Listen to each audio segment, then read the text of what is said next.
নমস্কার বন্ধুরা, আপনাদের সবাইকে স্বাগত জানাই আমাদের আজকের নতুন আপডেট ভিডিওতে। আজকের ভিডিওতে আমরা আলোচনা করব কৃষক বন্ধু প্রকল্প নিয়ে একটি গুরুত্বপূর্ণ খবর। অনেকেই জানতে চাইছেন, কৃষক বন্ধু প্রকল্পের নতুন ফর্ম কি সত্যিই পাওয়া যাচ্ছে? কোথায় পাওয়া যাচ্ছে? কবে থেকে জমা নেওয়া হচ্ছে? এবং ফর্ম জমা দেওয়ার জন্য কি কি ডকুমেন্টস লাগবে? তাই ভিডিওটি শুরু থেকে শেষ পর্যন্ত অবশ্যই দেখবেন, কারণ আজকের এই ভিডিওতে আমরা সমস্ত তথ্য সহজ ভাষায় তুলে ধরব। বন্ধুরা, পশ্চিমবঙ্গ সরকারের কৃষক বন্ধু প্রকল্প রাজ্যের কৃষকদের জন্য অত্যন্ত গুরুত্বপূর্ণ একটি প্রকল্প। এই প্রকল্পের মাধ্যমে কৃষকদের বছরে আর্থিক সহায়তা দেওয়া হয়, যাতে তারা কৃষিকাজের বিভিন্ন খরচ সামলাতে পারেন।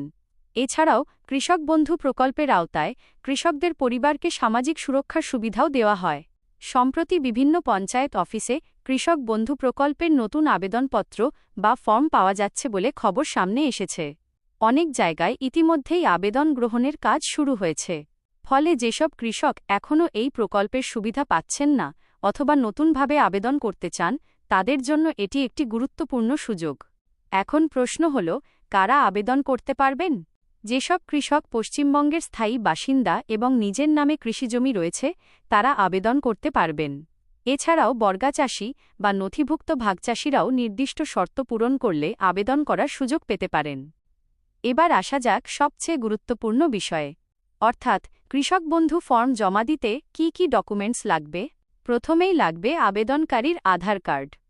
আধার কার্ডে নাম, জন্ম তারিখ এবং অন্যান্য তথ্য সঠিক থাকা জরুরি। দ্বিতীয়ত লাগবে ভোটার কার্ড। এটি পরিচয়পত্র এবং ঠিকানার প্রমাণ হিসেবে ব্যবহার করা হয়। তৃতীয়ত লাগবে ব্যাংক পাসবইয়ের প্রথম পাতার ফটোকপি, কারণ কৃষক বন্ধু প্রকল্পের টাকা সরাসরি আবেদনকারীর ব্যাংক অ্যাকাউন্টে পাঠানো হয়, তাই ব্যাংক অ্যাকাউন্ট সক্রিয় থাকা দরকার। চতুর্থত লাগবে জমির নথি, যেমন খতিয়ান, পর্চা বা অন্যান্য জমির মালিকানার প্রমাণপত্র। অনেক ক্ষেত্রে সাম্প্রতিক জমির রেকর্ডও চাওয়া হতে পারে। পঞ্চমত লাগবে পাসপোর্ট সাইজের রঙিন ছবি। সাধারণত 1 বা 2 কপি ছবি জমা দিতে হতে পারে। ষষ্ঠত মোবাইল নম্বর দিতে হবে, কারণ ভবিষ্যতে বিভিন্ন আপডেট বা তথ্য ওই নম্বরে পাঠানো হতে পারে। কিছু কিছু ক্ষেত্রে পঞ্চায়েত অফিস বা কৃষি দপ্তর অতিরিক্ত নথিও চাইতে পারে, তাই ফর্ম নেওয়ার সময় সংশ্লিষ্ট অফিসে একবার অবশ্যই জেনে নেবেন। বন্ধুরা, ফর্ম পূরণ করার সময় খুব সতর্ক থাকতে হবে। নাম, আধার নম্বর, ব্যাংক অ্যাকাউন্ট নম্বর এবং আইএফএসসি কোড ঠিকভাবে লিখতে হবে।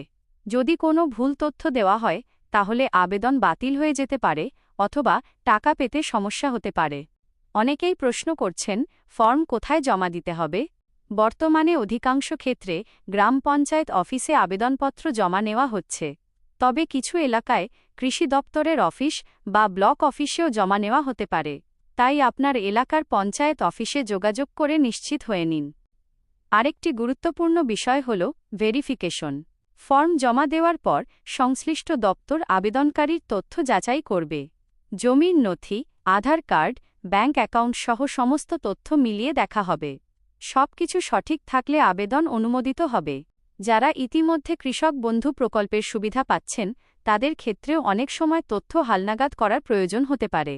বিশেষ করে ব্যাংক অ্যাকাউন্ট পরিবর্তন, মোবাইল নম্বর পরিবর্তন বা জমির তথ্য সংশোধনের ক্ষেত্রে নতুন নথি জমা দিতে হতে পারে। বন্ধুরা, বর্তমানে অনেক ভুয়ো খবরও সোশ্যাল মিডিয়ায় ছড়িয়ে পড়ছে, তাই কোনো খবর শুনেই বিশ্বাস করবেন না। সবসময় পঞ্চায়েত অফিস, কৃষি দপ্তর বা সরকারি সূত্র থেকে তথ্য যাচাই করে নেবেন। ভিডিওর শেষে আবারও বলে রাখি, কৃষক বন্ধু প্রকল্পের নতুন ফর্ম যদি আপনার এলাকায় পাওয়া যায় এবং আবেদন গ্রহণ শুরু হয়ে থাকে, তাহলে যত দ্রুত সম্ভব প্রয়োজনীয় নথি সংগ্রহ করে আবেদন জমা দিন। শেষ মুহূর্তের জন্য অপেক্ষা করবেন না।